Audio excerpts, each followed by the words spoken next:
เอาครับมาสูงขนาดพี่น้องไต้58เจเวกันเนาะกอบนั้นในเขาเป็นไต้ในตัวดีลีฮู้ปืนไต้เฮเลในการเจอจัดเมืองไต้เขาค่ะเนาะอันนี้ก็สังเกตที่คำมาลาเนี่ยก็ย้อนบอกว่า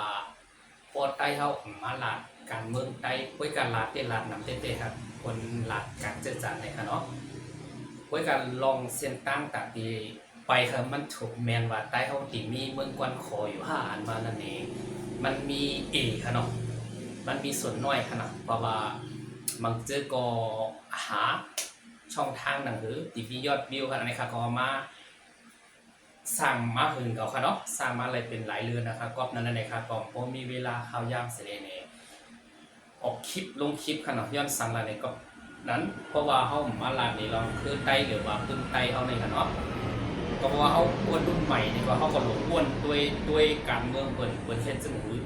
นั่นคือพอดีกว่าอะไรตั้งหน้าอันวันนั้นในเขาดีหือนั่นคือพอดีสร้างครับว่าพอเลยเป็นไต้อันเดียวเมียวเดียวอันวันนั้นค่ะเนาะความนั้นเนี่ยพวกเขากลุ่มมาด้วยเห็นแล้วว่าไต้เขาพร้อมกันห่าเนี่ยมันพร้อมกันซึ่งหือละเนี่ยก็กะว่า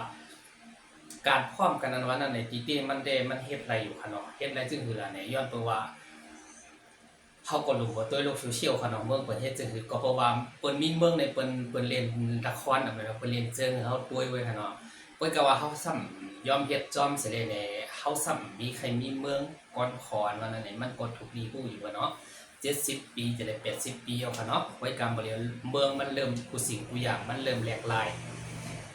กับกดซื้อกูเมียวว่าการเมืองเอาว่าการซึกค่ะเนาะด้วยค่ะเมืองเปิ้นได้เปิ้นยิงกันแน่เหมือนหนังว่าเฮ็ดเอียนค่ะเนาะขนาดเมืองเขายังไปขึ้นใหญ่ขนาดนั้นค่ะเนาะเพราะว่าเขามาด้วยความขึ้นใหญ่ไม่สูงเมืองเปิ้นได้ขนาดว่าเมืองเปิ้นญาติดีๆค่ะหมากตกนั้นลูกนี่ก็เหลียวหมดค่ะเนาะก็สร้างได้ที่คำว่าลานนี่ก็เพราะมันเป็นพรดีนี่ก็อย่าลืมติดตามแชร์จอมค่ะเนาะย้อนนั้นนี่แหละไต้เฮาพี่น้องไต้กับปานใหม่ค่ะเนาะกับปานใหม่รุ่นใหม่ก็นั่นแหละโกนเฮาเพิ่มอยู่ค้ำฟ้าค่ะเนาะก็ว่าเพราะว่าเฮาที่เฮามีกูเจอกูมีซึกก็เฮามีค่ะเนาะซึกก็เฮามีปฏิก็เฮามีคนเมืองก็เฮามีเฮ็ดสังแลแหน่มีพม่าลาดค่ะ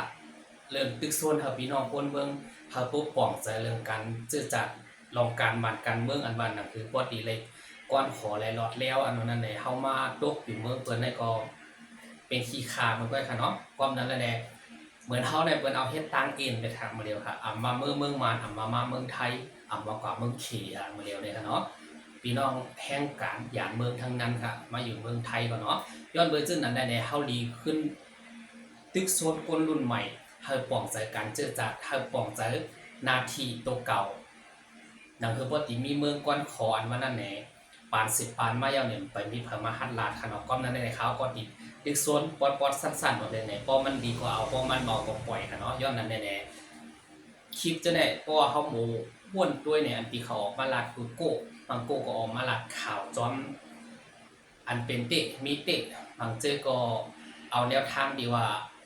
กูเจอกูลองโดยเฮ็ดมาน่ะคือปกติเลยมียอดวิวเฮ็ดอะไรที่เลยเงินตัง YouTube นั่นค่ะเนาะก็เพราะว่าเพิ่นเรียกว่าหาเงินตังอากาศค่ะเนาะอากาศก็เหมือนค่ะว่าหาเงินตังสายลมนั่นก็จอมรวมค่ะเนาะอันนี้ก็เพิ่นเรียกว่าจังได๋ค่ะย้อนนั้นได้เพิ่มโมเฮ็ดก็มันก็ไหลก็กะการเจอจัดในบ่มาวนตัวลึกๆอย่างในจุ่มในนำตื้อๆค่ะในเมืองไทยก็ดันแน่เมืองไทยก็มีจุ่มเมืองใต้ก็มีจุ่มย้อนเบิ่งหางล่ะแน่ใครมาตึกส่วนพี่น้องคนเมืองเฮากูก็3,700,000กันเนาะไว้การรุ่นใหม่ๆอันนั้นก็ล้วนเส้นใหญ่จองหาใหญ่มาในก็มาอยู่เมืองไทยนำตื้อๆค่ะเนาะก็นั่นแหละใครละหมูโดยเมืองเปิ้นเป็นจังคือเฮามาอยู่เมืองเปิ้นยาวแหน่จองมันร้อนแล้วค่ะอันนั้นก็ความไทยก็ว่าจองมันอิสระจังนั้นค่ะเนาะความนั้นแน่เฮามาอยู่เมืองเปิ้นก็เป็นขี้ข้าอ่อนเปิ้นกุ้ยเฮาก็เลยกินปลายมันก้อยขนาดเปิ้นตั้งปักเปิงความนั้นในเมืองเฮาถึงวันนั้นน่ะเพราะเฮาเฮ็ดเด้เมืองเฮาบ่หลงมีปักเปิงหลงมีปักเปิงจึงเมืองค่ะเนาะหลงมีผู้นำไว้กับผู้นำเฮามียาวแหน่ที่เฮ็ดให้เฮามาตึกโซนปูนเมืองให้แหน่ให้มันเลือกเป็นจันผู้นำค่ะเนาะจันผู้นำเสียงการในสภาเฮาบ่เฮ็ดเลยค่ะเหมือนคำว่าเสียกูคิดนี่ครับว่าปกติสภาเฮามันก็ตึกปางมานครับมานทั้งไตได้มันนำใจคือเรียวกันฮะมันนำใจคือเรียวกันง่ายๆก็นั่นแหละเพราะเฮาดีเฮ็ดการเจอจัดการเมืองในเมืองมาน อยู่ติ๊กก็เขาก็เปลี่ยนชื่อในก่อนติ๊กพอห้อมย้อมแยกตัวได้แล้วพอห้อมย้อมแยกตัวให้ได้ตีห่างนั้นก็สร้างปืนเฮาหังกล้วยกันเนาะก็นั่นแหละสร้างปืนมาแล้วนี่สร้างปาน10ปานเนี่ยเฮามาตัวเยอะนี่ก็เพราะว่าโหนามันร่วมก็ลุงน้องก็หายมันเป็นจังได๋ครับก็นั่นแหละโดยการเมืองตามที่มันก็ได้มาตึกสวนได้มาลาดกันลองจังได๋ขนาดลองการเจรจาจังได๋ก็ไปอยู่ในเมืองเฮาลาดจังได๋มันเตรียมไหลค่ะมันติดพิษปอกเปิงจึงเมืองหันเนาะก็ว่าเผยกัดเผยเขียนก็มันตายเจ้าครับเมืองเขาหันเนาะเมื่อก่อนค่ะเนาะเฮามาตัวจอมกันนั้นมันสิเป็นจังนั้นย้อนนั่นแหละเฮาก็ใหญ่มาในเมืองใต้เฮาสิมาใหญ่ในเมืองเปิ้นค่ะเนาะก็นั่นแหละเฮาก็มาวนตัวอยู่ว่าเฮามาอยู่เมืองเปิ้นให้ได้เพราะสมมุติเฮามีเมืองค่ะเนาะเพราะเฮามีเมืองใต้เฮาค่ะเนาะวัดใต้เฮาก็มีหลวงปงซึงใต้ก็มีซึกใต้ก็มีแล้วก็ก็เรียกว่าปาติอันนั้นก็ตัวแทนคนเมืองเขาหรือว่าสภาของเขาก็มีทั้งกล้วยเฮาเนาะกล้วยก็สภาเอาเป็นแบบการเมืองเนี่ยมันดีมีไว้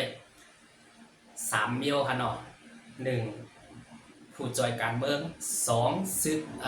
3ภาคกาเจอแน่ๆมันสิได้เป็นอันเดียวกันค่ะอันเดียวกันคือล่ะมันสิได้มีปักเบิกค่ะมันสิได้มีปักเบิกอันเดียวกันค่ะอัมบาปาติค่ะเนาะอัมบาซึกค่ะอัมบาปนเบิงค่ะปักเบิกในจะมีอันเดียวกันกล้วยก็สังหลายจังนั้นก็เปิดว่าบ่ฮ้อมมีปักเบิกอย่างใดเฮาก็อยู่จ้อมกันหลายค่ะเขาดีอยู่จ้อมกันหลายบ่ฮ้อมมีปักเบิกค่ะพอสร้างปักเบิกขึ้นมาอย่างไหนคนเมืองก็โดนไล่นับถือปักเบิกอันนั้นซึกก็จะได้นับถือปักเบิกอันนั้นปาติก็จะได้นับถือปักเบิกอันนั้นเนาะเฮามาตัวค่ะเหมือนง่ายๆเขาอยู่เมืองไทยเขาก็หันกันน่ะปักเบิกไทยมันเป็นจังซี่บัดนี้เนี่ยพี่น้องแรงงานว่านี่ก็เปิ้นได้ความที่สร้างมาหั่นน่ะแล้วเปิ้นสิเฮ็ดรางวัลของปิ่นหรือว่าเฮ็ดพาสปอร์ตว่าเฮ็ดบัตรใบนั่นคือบ่ดีอยู่หั่นว่าเดียวก็บ่ซื้อในมันเป็นการที่ว่าโจข่าวไว้คั่นเนาะถ้าเฮาอยู่เอาตัวโจข่าว1 ปีก็บ่เดียวกาพาสปอร์ตอันนั้นก็กาวัดกาไว้ก็มังเซก็ทุกคาติติค่ะอยู่เมืองเปิ้นนี่ค่ะเนาะย้อนนั้นแน่ๆกูโก้เนี่ยก็อดีเจอประสบการณ์มาอันนั้นก็อยากทบเนี่ยโดยตัวมาเจอในก็ปีคู่ค่ะเนาะมังเจก็มาอยู่เมืองไทยก็ถึงเด็ดๆเหมือนเจอเฮาเนี่ยก็เลยว่าถึงเด็ดๆพอเปิดทางแล้วเนี่ยเฮามาด้วยการเมืองเฮาเนี่ยเฮาก็อยากตึกส่วนตัวอยู่ว่าไว้ก็มันเหมือนหนังว่านั่นค่ะใต้เฮาได้ปกครองเฮ็ดติๆเฮาตึ้มปีเบิ่งค่ะก็นั้นแน่ๆเฮามีเพิ่นเรียกว่ามีตีปึงเองหาใต้เฮานี่ค่ะมาเมืองใต้มาเมืองไทยค่ะย้อนว่าเอาตัวไผตัวมันให้แลจุ่มไผจุ่มมันให้เฮ็ดกันกว่าติ๊กๆให้แลแน่ม่วนด้วยว่าเก่าเฮ็ดการจื้อจาท่าเก่าเฮ็ดตาตัวเจ้าเก่าห้าเนี่ยใครถามด้วยชื่อไหนคะเนาะน้องม่วนด้วยค่ะเพราะว่าหันเฮ็ดการจื้อจาได้กอบนั้นแน่การจื้อจาอันว่านั้นเปิดที่เอาส่วนรวมค่ะเนาะที่เอาส่วนรวมเป็นใหญ่ที่เอาตัวเก่าเป็นใหญ่ค่ะเนาะนั่นน่ะเพราะว่าพวกเขาเอาส่วนรวมเป็นใหญ่เนี่ยเขาก็ตึงตีหันอยู่ว่าวันหนึ่งเจ้าเขาก็ตึงตีออกหมันออกเป้ทางซ้าลองการเจอจากในบางบรรดาอีกค่ะเนาะย้อนเบอร์สนั้นเนี่ยบางอย่างเนี่ยก็อย่าไปลืมกดไลค์กดแชร์เสียงการเนี่ยจอยติดตามป้าค่ะเนาะยินจมกูก็คำไปสู่ฮะ